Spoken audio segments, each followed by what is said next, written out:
As things stand, Premier League clubs are still able to loan players from other clubs they're affiliated with, and unless you tell me any differently, Sheffield United were one of those who voted against bringing in any ban. How do you see that situation both now and moving forward? Yeah, and that's honestly not even come to the table for me as a manager. I don't know which way we voted. I think if it had been something that would have directly affected me and what I was trying to do, then I would have wanted to be all over it and know what's happening. But my point of view, my opinion, no, it's not anything I've been interested in. So that it's a simple case that those above you will go to that meeting and in no stage engage you in any conversation about it? I don't know anything about that, no. Do you see the opinion of some that it does give an unfair advantage to clubs who have a sort of stable of others that they can cherry pick players from at certain times of year? Yeah, I do, but there's other things that give your club much more of an advantage. Do you know what I mean? I think, when you're talking about some of the size of the ownership groups at some clubs and resources at hand, to have the pick of a player from another club they potentially own is a minor advantage, I would say, compared to other things that I think would directly, say, impact us against someone else. As you say, football clubs are becoming billion-pound businesses now, and owners who are coming into the game are wealthier and wealthier. Do you see this as becoming something that the game will have to live with moving forward, that more and more owners will be of multiple clubs?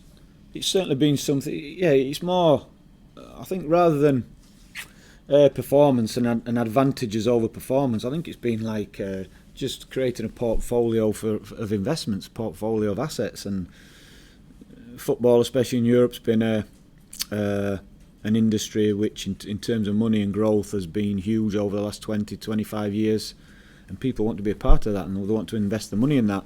I think owning more and more assets within that it's just a business model rather than a performance model to gain advantage on the football pitch. But growing your assets, growing your wealth. So I think a lot of the reasons people get involved in football is because of that growth, especially when it's been investment. And one way to maximise that is to have multiple assets. Do you see a stage where your owner, who already has other clubs under his wing, would bring other clubs in that potentially could benefit you, higher profile clubs? Wouldn't have a clue. Wouldn't have a clue if it's something we're capable of doing or considering doing. No, I'm not. No, don't have those discussions. On the pitch then, a critical couple of weeks for your team. How big do you see the next two games as being? Only because of the next. In terms of us and where we are, we want to keep momentum going. The message has not changed. I think what the last two games have given us is, because we've finished strongly in both games and been the team on top in the last two games, I've certainly took a lot from that. The players have, the fans have. But the biggest thing, we've kept ourselves in those games, either when Brighton were on top in the first half, we were still in the game, or we got ourselves in front at Wolves and got pegged back and managed to finish the strongest. That's the message. We need to be in games. We could have easily taken games with a different type of performance. We could have easily took points from Manchester City, from Spurs, teams like that who, so far this season, have been the teams that everyone's talking about. So there's lots of ways for us to take points in games, but we have to make sure we're in a position to do it, and that's the biggest message. So it's Bournemouth this next game. We're at home. We want to try and capitalise and take the points. But that won't change then with the away game at Burnley, the game after that, Liverpool home. It won't change. We want to be in a position to take points. On the subject of momentum, there's obviously nothing you can do about it, but there's only frustration that you get 4 points from two and then you have to wait for 2 weeks. No, because it's pointless worrying about it. In your planning, you already know that international break's coming up, so it's one of the reasons, for example, Ollie McBurney and Anel were not quite ready, so why would we risk that? We've got 2 more weeks to make sure they are ready. 1 or 2 players carrying injuries to get those bodies rested a little bit is beneficial. So it's a case of, I think, it's there, plan for it, and how do we come out of that international break in the best position? So that's all we've tried to do. Just a final one from me then, on the group and the morale and momentum of the group again. There have been times this season where you've played well and got nothing from it. Does actually getting the points on the board reflect in the mood around the place, that players are seeing what they're doing is actually counting for something? Yeah, you can't hide away from the fact that it's about results. We know that. Yeah. But what we've had to try and do is keep focusing on the things that we've done well in games and the things we need to improve on in games. We could have had more points, of course we could, but there'll be many teams that can say that. So, yeah, I think what it has done, especially the way we finished those games, we've been the stronger team. We take a lot from that, but I would like to still win games where Man City, organised, tactically good without a ball, trying to play on the break, we could have took something from the game. Same game away at Spurs, but we didn't, So there's lots of ways we need to try and take points. So yeah, the wins are great for us, of course they are, but we can't just rely on us being the better team to win the game. Good luck Saturday, thank you. Cheers, thanks. Just to clarify then, have McBurney and Ahmedhodzic come through the break okay, and are they in contention for Saturday? Yeah. How much of a boost is it to get two players of such stature back? Listen, they've been big. They've been big for us in the last, obviously now the last 18 months, the last couple of years, been big players. We want them all fit, want them available. I would love everyone fit and available, and it's no disrespect, but we're getting to 60 minutes in games looking round, and I'm looking at depth of squads other managers have had and what we've had, and we've not been able to do it. But with those back, if we can get some more back, our bench then is really competitive as well, and when we're making subs, we're having bigger impacts in the game. And are those two, should they be required, available for 90 minutes, or are they still going to be drip-fed minutes? In terms of are they able to start, yeah. Whether they play 90 or not. There were a couple of other minor injuries post-Brighton. Sousa and Bogle, how are they? Yeah, Vinny's fine. Jaden's still carrying it. It's a minor thing that we're trying to manage him through, and he's been fine. Like I said, not missed anything, been training great. And you can see he arguably finished the game stronger than he started the game at Brighton. But it's not something that we're carrying and want to manage. Make sure we stay on top of it, but he's been fine. And I appreciate McAtee played for the under-21s, but has he come back from that all right? Because there was a little minor injury before he went. No, he was cramp when he came off with cramp. He got cramp again when he was away with international duty as well. So yeah, nobody's fine. Back training.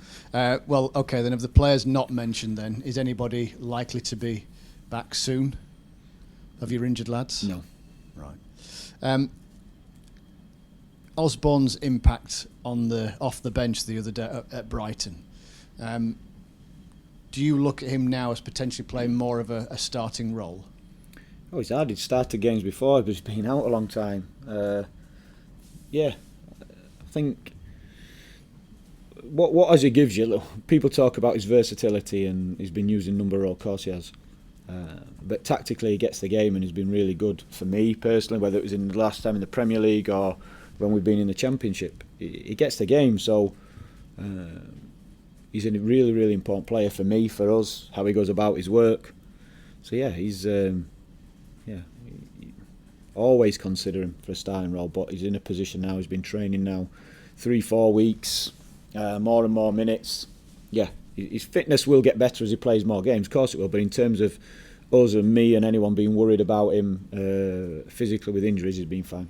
You were speaking in between, or thinking about first half to second half after the Brighton game, about the idea of not panicking, as it were, and obviously that improved in the second half at Brighton. How much has that been a theme of maybe the work that you've been doing throughout the break then with the players? No, I think there's certain things we did a lot better in the second half against Brighton, which we focused on a lot, which are relevant for not only the Bournemouth game but us going forwards. And a lot of that is about the intent I've spoken about. I think everyone understands how tough a league we're in, and dominating a game for 90 minutes, even if you're the top team in the world, is difficult.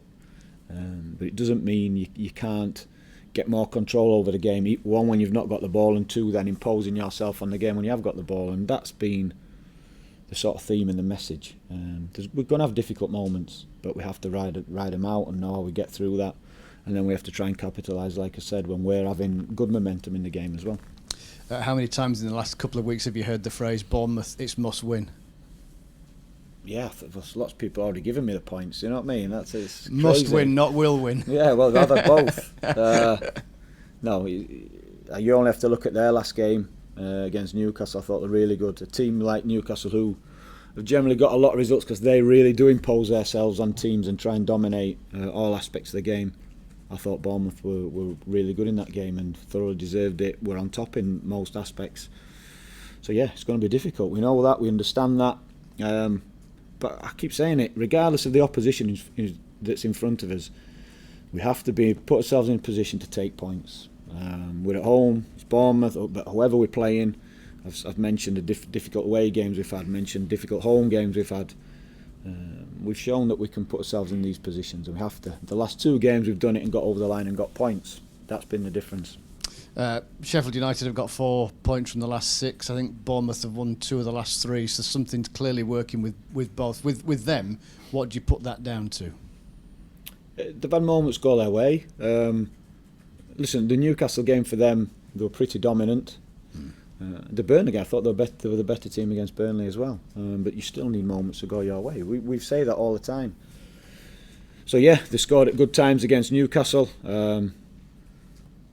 Similar with Burnley, even though Burnley had a real good strong start in the game in terms of the goal.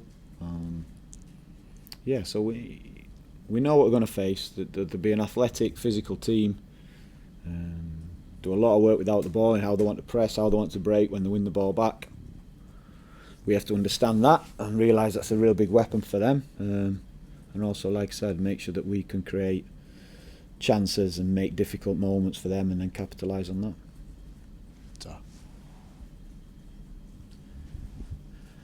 Hi Paul, it's important, isn't it, with these 2 coming up, Bournemouth and Burnley? You've got 4 points out of the last 6. Maybe the key to staying in this league is going on little runs where you stay unbeaten. So if you get another potentially 4 out of 6, that's going to potentially help you in the race to the end. Points as often as possible.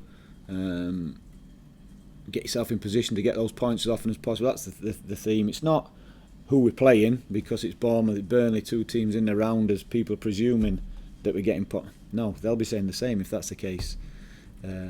It's putting yourselves in that position as often as possible, and the fact going unbeaten is a big thing if you can keep a run going like that, or collecting so many wins in a block of games is really important if you can get a run going like that. So I'm not focusing on who's in front of us, I'm focusing on us going on those types of runs and making sure that, as I say, we've got more runs picking up points than we do barren runs where it's a loss and no points are coming through the door.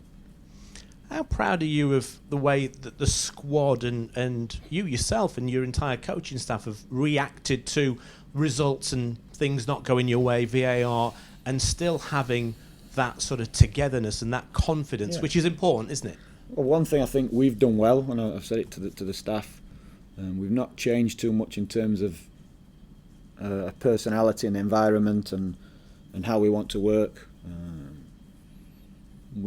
It's results business, we get that, but I think we're really clear on how we have to behave and what's going to give us the best chance of winning, and panicking certainly not that. Going away from what we think where we think we're at our best is certainly not that. And also understanding, giving it some context, understanding why we had a difficult start, and then so we lost players, big players in the window, whether that was early on, whether that was just before the season kicked off. And the identity of the team changed, and then so we put ourselves on the back foot in the first few games, and then we make some good signings, and you see the standard in training, and everyone lifts. And actually, we could have and should have taken points in those moments and some of those games, which would have given everyone that. I see what Sheffield United are trying to do, but we didn't. And then that belief, everything goes. But there was a reason why we had a tough start. So that's why that win.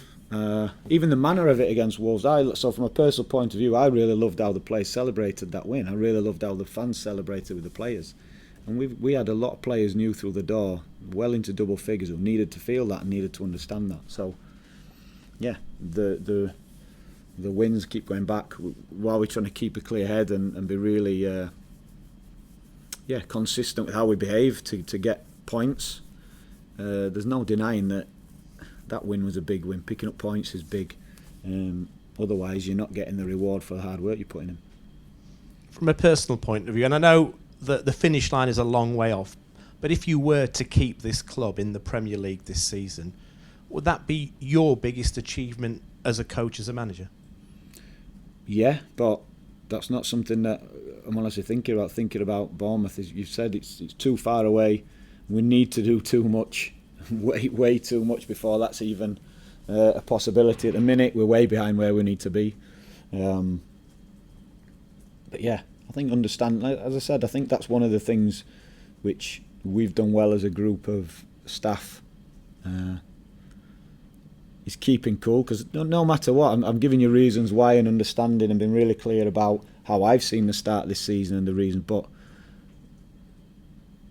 it's tough when you're not winning. It's tough, and to keep behaving in a certain way and driving certain things is tough. It's tough. But as I said, I'll say it over and over. We've done things like that really well, not just this season but last season as well.